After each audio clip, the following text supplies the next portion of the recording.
Maganda mga kapatid, sa aral na inyong tinanggap, sinusuri ito. Tinitingnan ang Espiritu. Binabasa ang Biblia. Because the Word of God has a vital application of Bible doctrines. Kaya tinitingnan. As a matter of fact, we are in a church that when we are preaching, lagi tayong sumisitas ng verse. Napapansin nyo? Hindi tayo nangangaral lamang ng kung ano-ano. Nasisitas ng isang verse at wala nang sasabihin.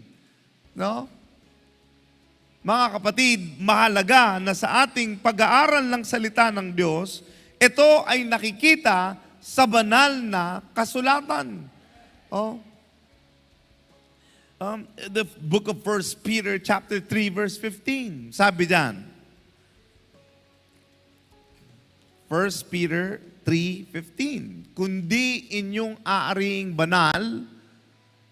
banal si Kristo na Panginoon sa inyong mga puso, na lagi kayong handa ng pagsagot sa bawat tao na humihingi sa inyo ng katwiran tungkol sa pag-asang nasa inyo, ngunit sa kaamuan at takot.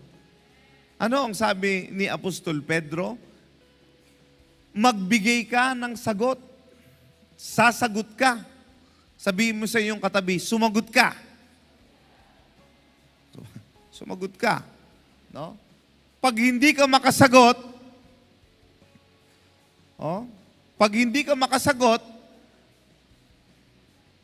nasaan ang katotohanan sa iyo?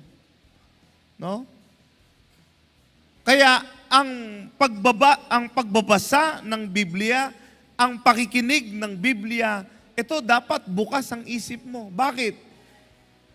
Hinihimay mo ang salita ng Diyos. You are weighing it on your mind and in your heart.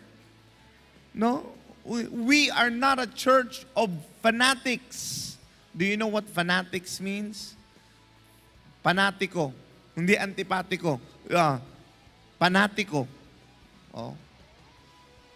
A fanatic is someone who follows without question. Kahit mali ang kanilang sinusundan. Bakit? Hindi sila naghahanap